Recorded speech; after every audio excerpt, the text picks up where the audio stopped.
Next topic, challenges to political parties. Challenges to political parties.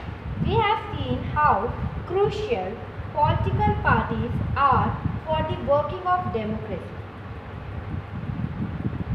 हमने अभी देखा कि जो पॉलिटिकल पार्टीज है वो अपना वर्क कर रही है डेमोक्रेसी कंट्री में. वर्किंग एट डेमोक्रेसी मतलब बहुत क्रूशियली, बहुत इम्पॉर्टेंट पॉलिटिकल जो पार्टीज है वो वर्क कर रही है हमारे डेमोक्रेसी में. उनका वर्क करना कितना इम्पोर्टेंट है. Since parties are the most visible face of democracy. Party most visible face है हमारे डेमोक्रेसी और it is natural that people blame party for whatever is wrong with the working of democracy. Democracy में कुछ भी गलत होगा तो हम अपने फेस को ही ब्लेम करेंगे. दैट इज पॉलिटिकल पार्टीज को ही हम ऑलवेज ब्लेम करते हैं.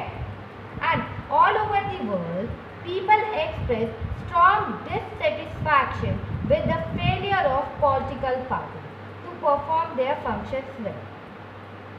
ऑल ओवर द वर्ल्ड की बात करें तो पीपल एक्सप्रेस करते हैं strong dissatisfaction with the fail. Political party जब भी फेलियर होती है तो पीपल भी अपना एक्सप्रेस करते हैं, गुस्सा अपना एक्सप्रेस करते हैं और बताते हैं इस पार्टी ने ऐसा किया, उस पार्टी ने ऐसा किया.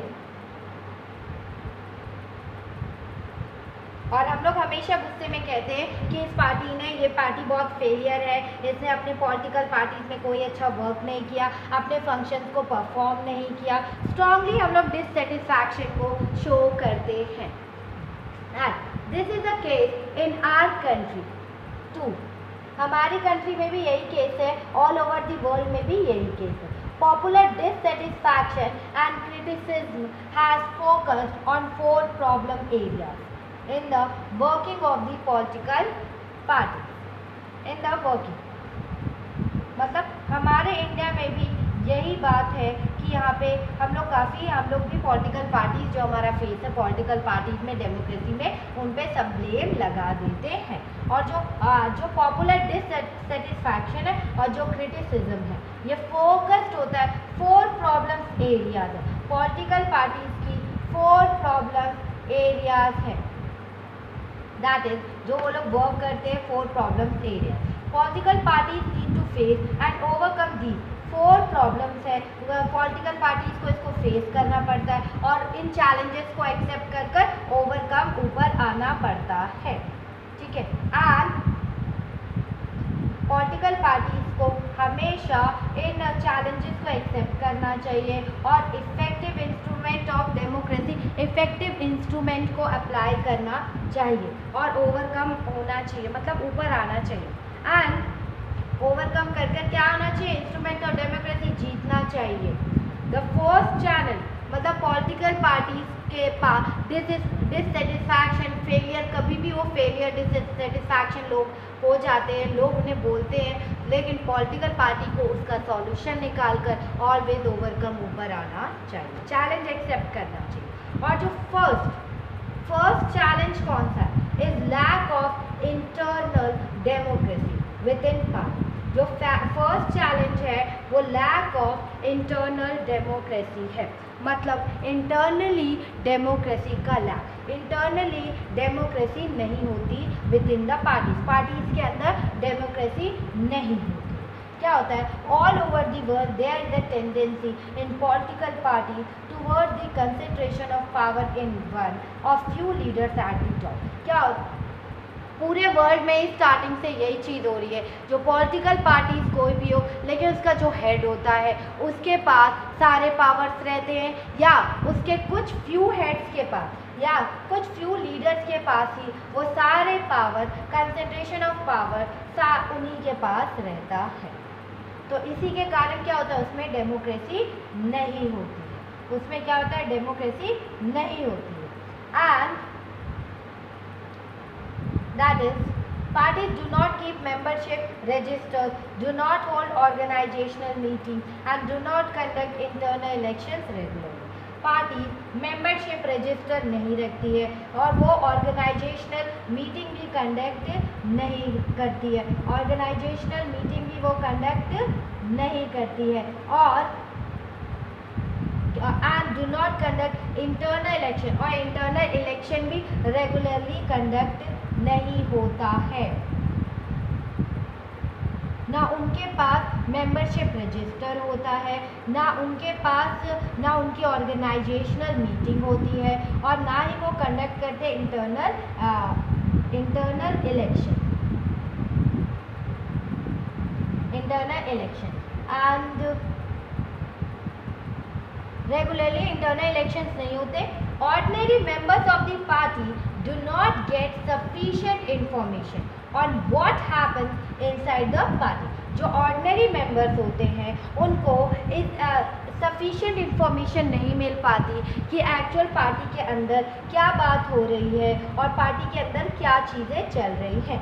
They did not have the means or the connections needed to influence the decision, और उनके पास ना तो लीडर से जुड़कर फैसला, ना तो वो वहाँ पे फैसला ले सकते हैं, और ना मतलब they do not have the mean,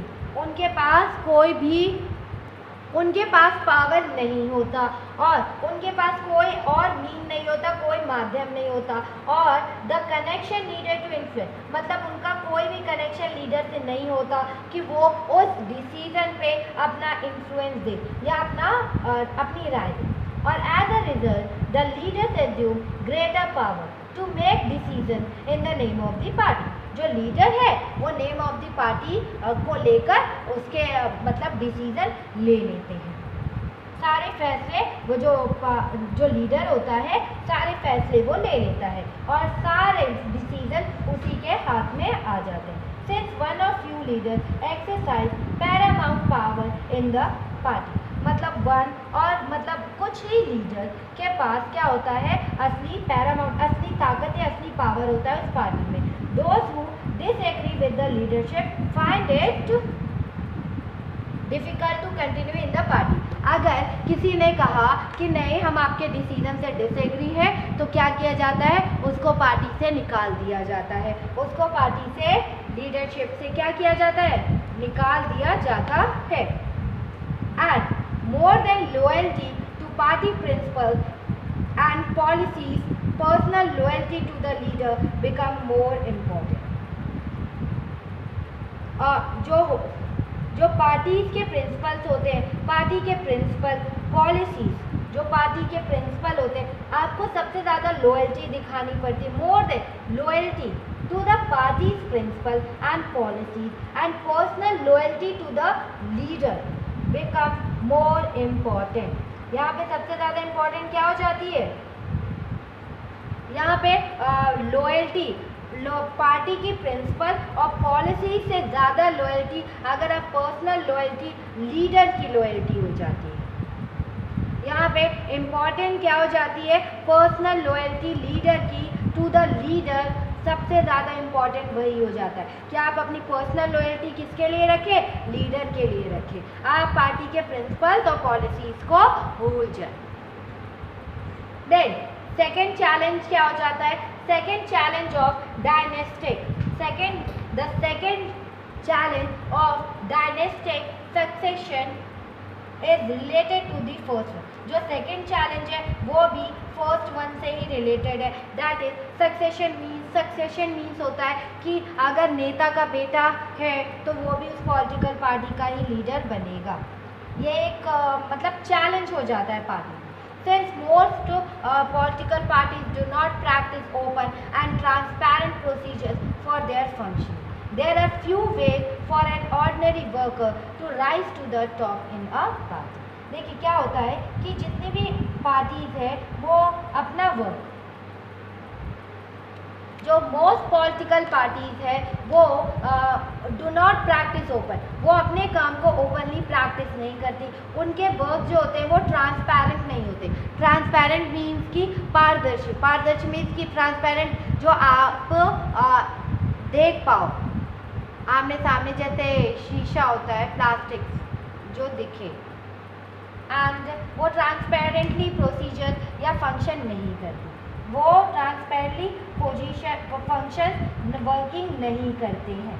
और इसीलिए जो वर्कर्स होते हैं हमारे, जो फ्यू वे, जो ऑर्डिनरी वर्कर्स होते हैं, ऑर्डिनरी वर्कर्स ने ऑर्डिनरी वर्कर जो होते हैं उनको ऊपर आना, पार्टी के टॉप लीडर में शामिल होना बहुत ही मुश्किल होता है उन ऑर्डिनरी वर्कर्स के लिए। बहुत ही कम कर पाते हैं ऐसा वो, क्योंकि कोई भी चीज़ यहाँ ट्रांसपेरेंट प्रोसीजर, कोई भी फंक्शन ट्रांसपेरेंटली नहीं होता।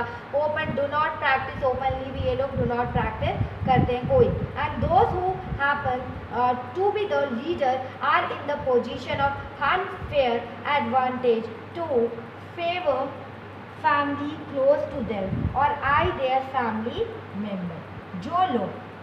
जो लोग लीडर होते हैं वो काफ़ी इस पोजीशन का काफ़ी अनफेयर एडवांटेज लेते हैं।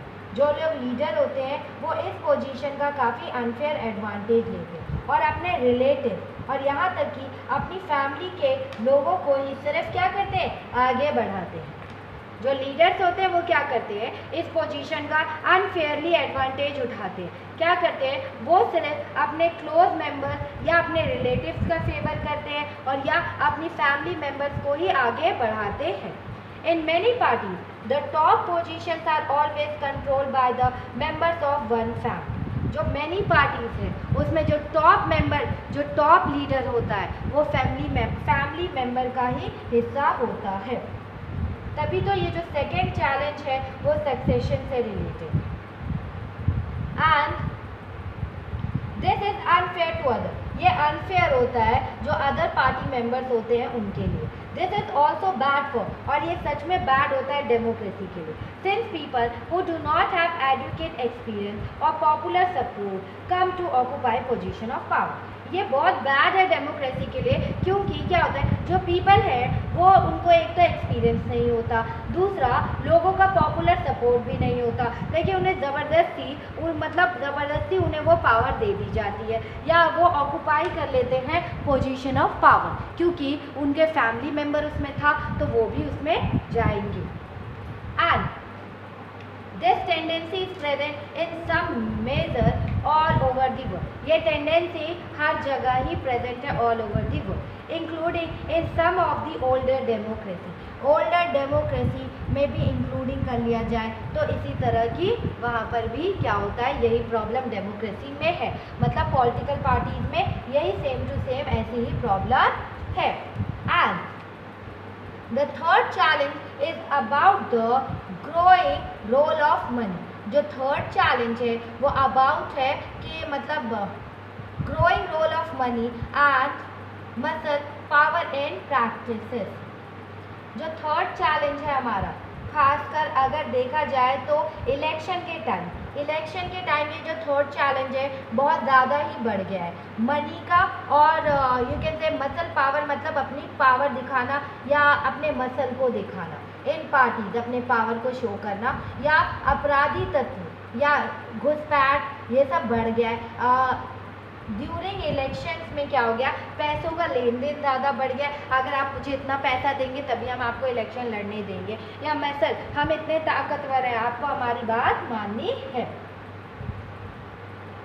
और since parties are focus, party focus किस चीज़ पे करती है, सिर्फ winning the election. Winning election पे पार्टी का पूरा फोकस होता है। They tend to use shortcut, वो हमेशा शॉर्टकट तरीका अपनाती है कि हम कैसे भी इलेक्शन को जीत जाएं। They tend to nominate those candidate who have और can raise lots of money.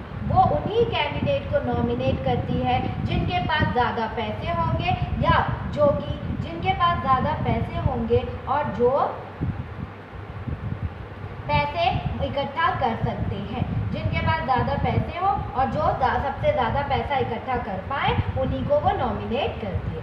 Rich people and companies who have funds to the party tend to have influence on the policy and decisions of the party. जो rich people होते हैं, जिनके पास बहुत रुपए होते हैं, और जो रिच पीपल और जो कंपनी जो फंड देती है पार्टीज को, वो पॉलिसीज में और डिसीजंस में अपना इन्फ्लुएंस दिखाती है। जब वो पार्टी जीत जाती है तो वो पॉलिसीज में और डिसीजंस में अपना इफेक्ट दिखाती है, इन्फ्लुएंस दिखाती है। In some cases party support criminal who can win election. और कई केसेस में क्या होता है, पार्टी किनको, क्रिमिनल को सपोर्ट करती है कि वो लोग इलेक्शन जीत सकते हैं और उनकी मदद भी लेती है वो। And Democrats all over the world are worried about the increasing role of rich people and big companies in democratic policy। जो डेमोक्रेट्स हैं, हम लोग दुनिया मतलब ऑल ओवर दी वर्ल्ड में क्या हुआ है, ये एक बहुत ही ऑल ओवर दी वर्ल्ड में ये वरीड का एक चिंता की चीज़ है या वरीड है लोग इसको लेकर कि इंक्रीजिंग, इसमें क्या रिच पीपल इंक्रीज इनका रोल, रिच पीपल का रोल, बिग कंपनीज इंडस्ट्रीज का रोल डेमोक्रेसी में, पार्टीज में बढ़ता ही जा रहा है। इनका इन्फ्लुएंस होगा, मतलब अगर इनके पार्ट बढ़ेगा, इनका रोल बढ़ेगा तो कोई भी डिसीजन हमारी पार्टी पार्शियली होकर कोई भी डिसीजन नहीं ले पाएगी। And the fourth challenge is that very often parties do not seem to offer a meaningful choice to the voter. सबसे फोर्थ चैलेंज क्या होता है कि हमारी पार्टियों के बीच में फोर्थ चैलेंज ये रहता है मीनिंगफुल चॉइस। हमें meaningful choice do not seem to offer, जो पार्टीज होती है वो हमें ऑफर नहीं करती है मीनिंगफुल चॉइस, कि हम वोटर्स को कोई ऑफर नहीं करती है कि हम अपने अकॉर्डिंग उस पीपल को चुन पाए। जैसे in order to offer meaningful choice parties must be significantly different. अगर जो हमारा फोर्थ प्रॉब्लम है वो पार्टियों के बीच में क्या होता है, पार्टियों के जो बीच में होता है मीनिंगफुल चॉइस नहीं हो पाता, वहाँ पे मीनिंगफुल चॉइस हम वोटर्स के लिए नहीं होता। इन ऑर्डर टू ऑफर मतलब अगर आपको ऑर्डर करना है ऑफर मीनिंगफुल चॉइस तो party must be significantly different, party को सिग्निफिकेंटली मच कुछ डिफरेंट होना चाहिए। अगर आप मीनिंगफुल चॉइस देना चाहते हो तो इसका मतलब क्या है, जो डिफरेंट पार्टीज है उनकी पॉलिसी, उनके प्रोग्राम्स को इम्पॉर्टेंट, उनके पॉलिसी और प्रोग्राम इम्पॉर्टेंट, मतलब डिफरेंसेस पता हो लोगों के। और in recent year there have been a decline in the ideological differences among parties in most parts of the world। Recent year में क्या हुआ है, डिक्लाइन हो गया। रिसेंट ईयर की अगर हम बात करें कि हाल के ही कुछ वर्षों में क्या हुआ, जो पार्टी के बीच में जो आइडियोलॉजिकल डिफरेंसेस है अमंग दी पार्टी वो कम हुए हैं, पार्टीज में वो कम हुए हैं। Most part of the world में जो उनके डिफरेंसेस हैं वो कम हुए हैं आपस में। For example, the difference between the labour party and the conservative party in Britain is very little. Labour Party और कंजर्वेटिव पार्टी जो ब्रिटेन है उनके बीच में क्या हुआ, उनके बीच में जो डिफरेंसेस हैं वो थोड़े कम हुए हैं। और they agree on more fundamental aspects but differ only in detail on how policies are to be framed and implemented. जैसे ब्रिटेन में लेबर पार्टी और कंजर्वेटिव पार्टी के बीच में अब अंतर बहुत कम रह गया है। दोनों पार्टी है वो मतलब दोनों पार्टी फंडामेंटल एस्पेक्ट्स पर सहमति रहती है, उनमें दोनों सहमत हो जाते हैं, लेकिन उनके बीच में एक डिफरेंस रहता है। डिफरेंस इन डिटेल मतलब पॉलिसीज़ को कैसे फ्रेम करना है, उसे कैसे इम्प्लीमेंट करना है, इसको लेकर दोनों पार्टीज में क्या होता है, डिफरेंस हो जाता है। एंड इन अपनी कंट्री की बात करें तो differences among all the major party on the economic policies have been reduce. हमारी कंट्री में भी डिफरेंसेस, जो मेजर पार्टीज में जो डिफरेंसेस थे वो इकोनॉमिक पॉलिसीज़ को लेकर वो भी कम हो गए हैं। इकोनॉमिक पॉलिसीज़ को लेकर जो मेजर डिफरेंसेस थे वो भी क्या हो गए हैं, कम हो गए, रिड्यूस हो गए। Those who want really different policies have no option available to them। और those who want really different policies, जिनको different policies चाहिए, जो लोग उसमें अलग different policies जो लोग चाहते हैं उनके लिए कोई भी मीनिंगफुल चॉइस नहीं रहता। और कई बार लोगों के पास एकदम से और कई बार क्या होता है, sometimes people can not elect very different leaders either because the same set of leaders keeps shifting from one party to another. हमारे पास कई बार क्या होता है, ऑप्शन ही नहीं रहता। हमारे इंडिया में भी डिफरेंस कम हुए हैं, इकोनॉमिक पॉलिसीज़ को लेकर डिफरेंसेस तो कम हुए हैं, और those who want really different policy, जो लोग इससे अलग पॉलिसी चाहते हैं, उनके लिए कोई ऑप्शन अवेलेबल नहीं होता। जैसे अगर हमें डिफरेंट पॉलिसी चाहिए कि ये पार्टी डिफरेंट पॉलिसी लेकर आए, तो हमारे लिए कोई ऑप्शन अवेलेबल नहीं होता। समटाइम्स क्या होता है, people can not even elect very different leader. कई बार तो लोगों के पास एक अचानक से एक नया लीडर चुनने का विकल्प, मतलब नया लीडर को इलेक्ट करने पर भी, नए लीडर को इलेक्ट मतलब हम किसी नए लीडर को नहीं चुन सकते। कभी कभी ये ऐसा हो जाता है, क्योंकि वही यहाँ पे अक्सर आपने देखा होगा कि जो पार्टीज लीडर्स होते वो कभी इस पार्टी में कभी उस पार्टी में हमेशा एक्सचेंज होते रहते, हमेशा अपनी पार्टीज़ को चेंज करते रहते हैं। तो समटाइम पीपल, लोगों के पास, जो हम लोग हैं वो हम लोग इलेक्ट डिफरेंट लीडर को इलेक्ट कर ही नहीं पाते, क्योंकि जो सेम लीडर होता है वो कभी इस पार्टी से बिलोंग करता है, कभी उस पार्टी में जाता है, कभी उस पार्टी में जाता है। क्योंकि जब इसमें कुछ अच्छी पॉलिसीज़ नहीं मिलती तो दूसरी पार्टी में जाता है, दूसरी पार्टी से फिर तीसरी में, और जब हम उसी सेम लीडर को देखते हैं तो हमें मजबूरन वोट कास्ट करना पड़ता है। और let us read what one party country, cartoon क्या कह रहा है, वन पार्टी कंट्री, प्रेसिडेंसी, राष्ट्रपति, वन हाउस है, सीनेट है, मतलब उछला सदन है, हाउस है, सीनेट है, निचला सदन है, और दोस्त और दुश्मन, फॉक्स प्लस फॉक्स मतलब दुश्मन फॉक्स है, और फ्रेंड्स है, दैट इज सुप्रीम कोर्ट है, एंड यहाँ क्या है, वन पार्टी कंट्री या कॉर्पोरेट अमेरिका। और यहाँ पे क्या कहा गया है, ये this cartoon was drawn during the presidency of George Bush of the Republican party in the US. जब ये जो कार्टून था वो यूनाइटेड स्टेट ऑफ यूएसए, ये जो कार्टून था वो यूएसए में जो रिपब्लिकन पार्टी के राष्ट्रपति, जो रिपब्लिकन पार्टी के जो प्रेसिडेंसी ऑफ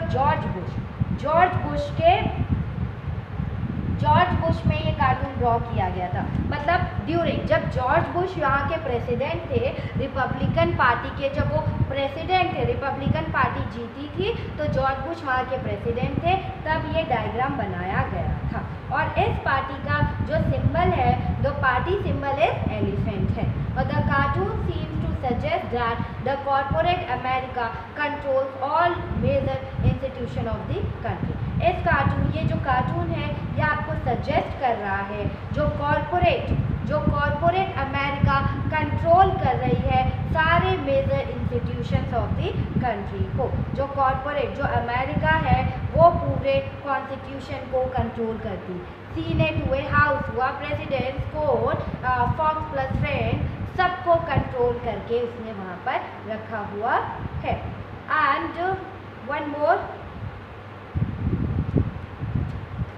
मीन्स कि ये turn the page, that is Berlusconi की, मतलब बर्लुस्कोनी वॉज द प्राइम